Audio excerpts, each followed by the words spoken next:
హనుమంతుల వారు సంజీవిని పర్వతాన్ని పెకలించి శ్రీలంకకు తీసుకుని వెళ్లే మార్గంలో ఆ పర్వతంలోని కొంత భాగం ఈ ప్రాంతంలో పడింది.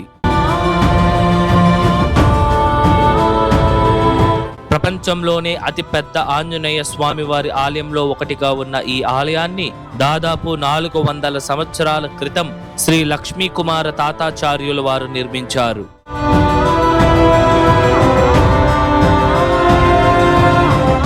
ప్రపంచంలోనే అతి పెద్దగా ఉన్న ఈ ఆలయ కోనేరు దాదాపు 150 ఎకరాల విస్తీర్ణతలో ఉంటుంది.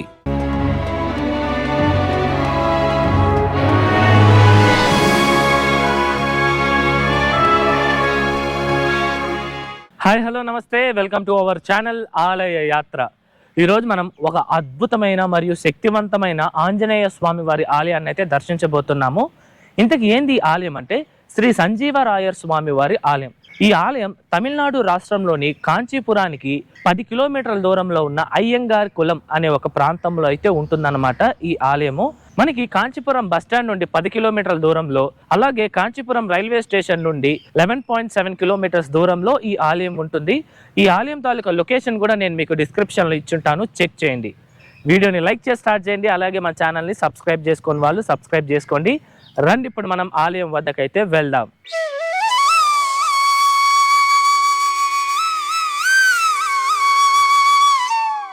ముందుగా ఈ ఆలయం టైమింగ్స్ విషయానికి వస్తే, ఈ ఆలయం ప్రతిరోజు ఉదయం 7 నుండి మధ్యాహ్నం 12 గంటల వరకు, తిరిగి సాయంత్రం 4:30 నుండి రాత్రి 7 గంటల వరకు భక్తులకి అందుబాటులో ఉంటుంది.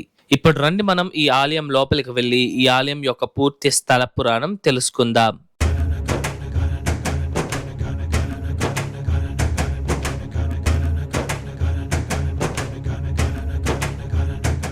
పూర్వం రామాయణ కాలంలో రావణాసురుడు సీతాదేవిని అపహరించి లంకా పట్టణంలో బంధించారు.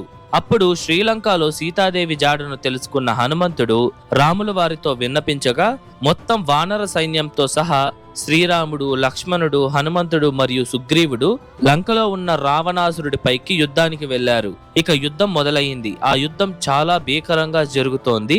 ఒక పక్క రాముడు మరియు రావణాసురుడు యుద్ధం చేసుకుంటూ ఉండగా, మరొక పక్క లక్ష్మణుడు మరియు రావణాసురుడి కుమారుడైన ఇంద్రజిత్తు కూడా అస్త్రాలు మీద అస్త్రాలు వేసుకుంటూ భయంకరంగా యుద్ధం చేసుకుంటున్నారు. అప్పుడు అదే సమయంలో రావణుడి కుమారుడైన ఇంద్రజిత్తు లక్ష్మణుడిపై శక్తి బాణాన్ని ప్రయోగించగా లక్ష్మణుడు స్పృహ తప్పి పడిపోయారు. అప్పుడు రాముడి యొక్క సైన్యానికి వైద్యుడిగా వ్యవహరించిన సుషేనుడు లక్ష్మణుడు కోలుకోవాలి అంటే భారతదేశంలో ఉన్న ద్రోణగిరి పర్వతంలో ఉండే సంజీవ మూలికని తీసుకోరండి అని ఆదేశించారు. అప్పుడు హనుమంతుడు శ్రీరాములు వారిని తలుచుకుని ఒక్కసారిగా ఆకాశానికి ఎగిరి ఆ మూలిక ఉన్న ద్రోణగిరి పర్వతానికి చేరుకున్నారు. అక్కడికి వెళ్లిన తర్వాత ఆ సంజీవిని మూలిక ఎక్కడ ఉందో తెలియక మొత్తం కొండనే పెకలించి తన ఒక్క చేతితో గాలిలో లేపి ఎగురుకుంటూ శ్రీలంకకు వెళ్లే మార్గంలో ఈ యొక్క ప్రదేశం గుండా వెళ్తూ ఉండగా సంజీవిని పర్వతంలోని కొన్ని చిన్న చిన్న భాగాలు ఈ ప్రాంతంలో పడి ఈ ప్రదేశం ఏర్పడింది. ఇందుచేతే ఈ ఆలయంలో ఉన్న ఆంజనేయ స్వామి వారిని సంజీవరాయర్ అని పిలుస్తారు.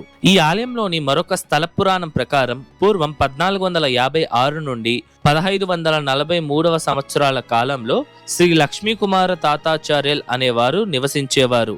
ఈయన శ్రీ వైష్ణవంలోని ఒక భాగమైన శ్రీ రామానుజ సాంప్రదాయాన్ని పాటించేవారు మరియు 16వ శతాబ్దంలో శ్రీ రామానుజ సాంప్రదాయం గురించి అనేక ప్రదేశాలలో ప్రచారం కూడా చేశారు. ఈ తాతాచార్యులు వారు రామానుజ సాంప్రదాయంలో ఎంతో పేరు ప్రఖ్యాతలు పొందిన పండితుడు. ఈ లక్ష్మీకుమార తాతాచార్యుల వారిని తాతాదేశికర్ అని కూడా పిలుస్తారు. ఈయన విజయనగర రాజులకి ఎంతో విశ్వాసంగా పనిచేశారు మరియు ఆ సమయంలో ఒకే రాజ్యానికి రాజగురువుగా మరియు ఆ రాజ్యానికి ముఖ్యమైన మంత్రిగా 2 పదవులు చేపట్టిన ఏకైక వ్యక్తి ఈ తాతాచార్యుల వారు. ఈయన తన ఆధ్వర్యంలో 108 దివ్య దేశాలలో కొన్నైన శ్రీరంగం రంగనాథ స్వామి వారి ఆలయాన్ని, కాంచీపురం, తిరుమల, శ్రీవల్లిపుత్తూరుతో పాటు అనేక ఆలయాలను పునర్నిర్మించి అభివృద్ధి చేశారు. అలాగే ఆకలితో ఎవ్వరూ ఇబ్బంది పడకూడదని ఎన్నో అన్నదాన సత్రాలను కూడా నిర్మించారు. ఒకసారి తాతాచార్యుల వారి జ్ఞానానికి ప్రతిఫలంగా వివిధ రాజులు ఆయనకు అనేక సంపదను కానుకగా ఇచ్చారు. అప్పుడు ఆ సంపదను తీసుకున్న తాతాచార్యుల వారు కంచి వరదరాజస్వామి వారికి ఆ సంపదనంతా సమర్పించాలి అని నిర్ణయించుకొని విజయనగర కోట నుండి బయలుదేరారు. అలా తన శిష్యులతో ప్రయాణం చేసుకుంటూ ఈ ప్రాంతానికి వచ్చేసరికి అర్ధరాత్రి అయిపోతుంది. ఇక అప్పుడు తాతాచార్యుల వారు తన శిష్యులతో సహా ఈ ప్రదేశంలో విశ్రాంతి తీసుకొని సూర్యోదయం అయిన తరువాత ప్రయాణం తిరిగి ప్రారంభిద్దాం అని నిర్ణయించుకొని తన దగ్గర ఉన్న సంపదంతా ఒక చెట్టు దగ్గర ఉంచి తాతాచార్యుల వారు తన శిష్యులతో కలిసి నిద్రపోయారు. ఇంతలోపు ఈ ప్రదేశంలో సంపద ఉంది అని తెలుసుకున్న దొంగల ముఠ ఎవ్వరికీ తెలియకుండా ఈ ప్రాంతానికి వచ్చి మెల్లగా ఆ సంపదనంతా మూట కట్టుకుంటున్న సమయంలో కొన్ని వందల సంఖ్యలో కోతులు ఆ దొంగలపై దాడి చేసి వాళ్ళందరినీ తీవ్రంగా గాయపరిచింది. మరియు మరి కొంతమంది దొంగలనైతే తరిమి కొట్టింది. ఈ విధంగా దేవునికి సమర్పించవలసిన నిధిని దొంగలచే దోచుకోబడకుండా కోతులు కాపాడబడింది. ఈ సంఘటనంతా నిద్రిస్తున్న తాతాచార్యుల వారి యొక్క కలలో కూడా జరిగింది. ఆ కలలో ఆయనకు హనుమంతుల వారు దర్శనం కూడా ఇచ్చారు. స్వామివారి దర్శనానికి ఎంతో సంతోషించిన తాతాచార్యుల వారు ఆనందంతో కన్నీరు పెట్టారు. వెంటనే నిద్రలో నుంచి మేలుకోగా తన కలలో జరిగిన సంఘటనంతా తన కళ్ళ ముందే చూశారు. ఆ సంపదను దోచుకోవడానికి వచ్చిన ఆ దొంగలు కోతుల దాడికి విపరీతంగా గాయపడి ఉన్నారు. మరియు చాలా కోతులు ఆ సంపదలకు కాపలా కాస్తూ ఉంటుంది. ఇది చూసిన తాతాచార్యుల వారు తనను రక్షించడానికి సాక్షాత్తు హనుమంతుల వారే వచ్చారు అని సంతోషించి తన దగ్గర ఉన్న సంపదలో కొంత భాగాన్ని ఆంజనేయ స్వామి వారి ఆలయాన్ని నిర్మించాలి అని నిర్ణయించుకున్నారు.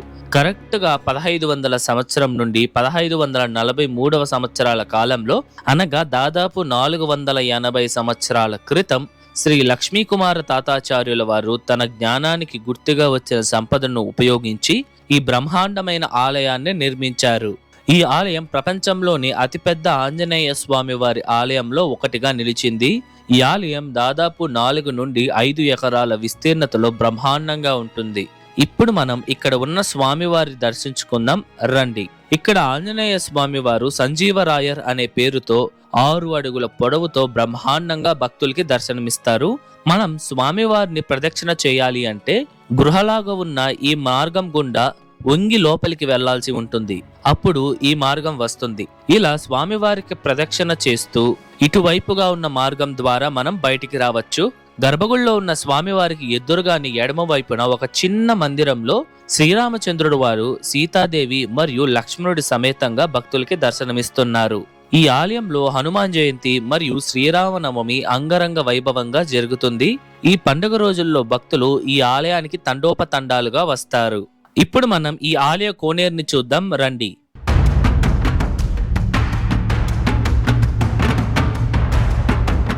ఇదేనండి ఈ ఆలయ కోనేరు. దీనిని కూడా తాతాచార్యుల వారే ఆ సమయంలో దాదాపు 150 ఎకరాల విస్తీర్ణతలో నిర్మించారు. మనకున్న రికార్డ్స్ ప్రకారం తమిళనాడులోని మన్నార్ గుడి దగ్గర ఉన్న రాజగోపాల స్వామి వారి ఆలయం కోనేరే 23 ఎకరాల్లో ఉంటుంది. రికార్డ్స్ ప్రకారం ఇదే అతిపెద్ద ఆలయ కోనేరు. కానీ ఆఫ్ ద రికార్డ్ ఈ సంజీవరాయర్ ఆలయంలో ఉండే కోనేరే ప్రపంచంలోనే అతిపెద్ద ఆలయ కోనేరు అని చెప్తారు. పూర్వం ఈ కోనేరుని లక్ష్మీ సరస్సు అని పిలిచేవారు. ఇప్పుడు తాతాచార్యుల వారికి గుర్తుగా తాతా సముద్రం అని, అయ్యంగార్ కులం అని పిలుస్తున్నారు. ఇప్పుడు మీరు చూస్తున్నారు కదా ఎంత పెద్దదిగా ఉందో ఈ యొక్క ఆలయ కోనేరు. ఈ గ్రామానికే కాదండి, ఈ చుట్టుపక్కల ఉన్న అనేక గ్రామాలకు నీరు ఈ కోనేరు నుండే వాడేవారన్నమాట. వీళ్ళకున్న ఏకైక నీటి సదుపాయం ఈ యొక్క ఆలయ కోనేరు మాత్రమే. ప్రస్తుతం వర్షాలు లేక ఈ కోనేరులోని కొంత భాగం నీరు లేక ఎండిపోయిందన్నమాట.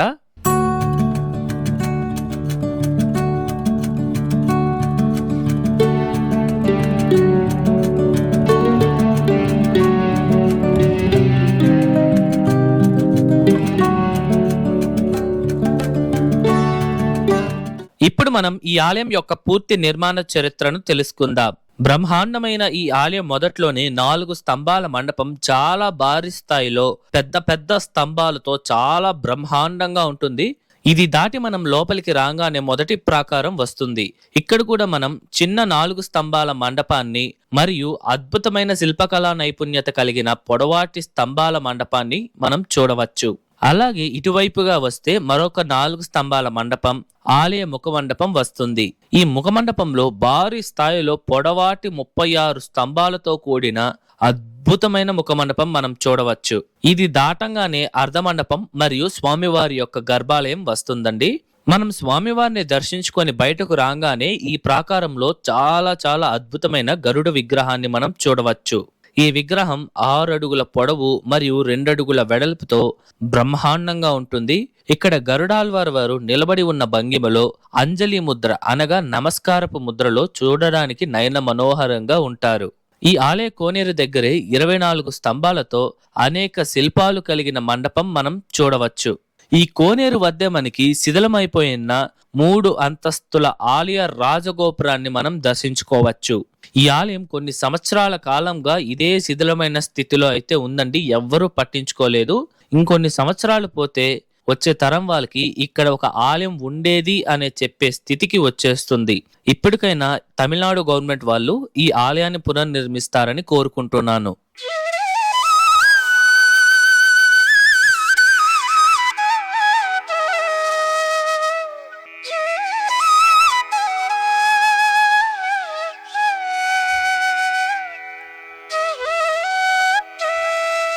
ఇదండి ఇవాల్టి వీడియో ఎలా ఉంది, నచ్చిందా? ఐ హోప్ ఈ ఆలయం తాలూకా పూర్తి చరిత్ర మీకు అర్థమయ్యేలా చెప్పాను అనుకుంటున్నాను. మీకు ఎటువంటి డౌట్స్ ఉన్నా సరే కమెంట్స్లో తెలియజేయండి, నేను మీకు పక్కా రిప్లై ఇస్తాను. అలాగే ఈ వీడియోకి ముందు మన ఛానల్లో 276 పాటలపేట స్థలాలలో ఒకటైన తాళపులీశ్వర స్వామివారి ఆలయము, అలాగే కాంచీపురంలో ఉన్న పుణ్యకోటీశ్వర స్వామివారి ఆలయాన్ని మనం దర్శించాము. ఈ వీడియోస్ ఎవరైనా చూడకపోయింటే వాటి లింక్స్ నేను మీకు డిస్క్రిప్షన్లో ఇచ్చుంటాను, చెక్ చేయండి. ఈ వీడియో ఎలా ఉంది, నచ్చిందా? నచ్చితే లైక్ చేయండి, మీ ఫ్రెండ్స్ అండ్ ఫ్యామిలీస్కి షేర్ చేయండి, అండ్ దయచేసి మన ఛానల్ని సబ్స్క్రైబ్ చేసుకోండి. మరొక అద్భుతమైన ఆలయం వీడియోతో మీ ముందరకు వస్తా. అంతవరకు మీ శివవరప్రసాద్ సైనింగ్ ఆఫ్.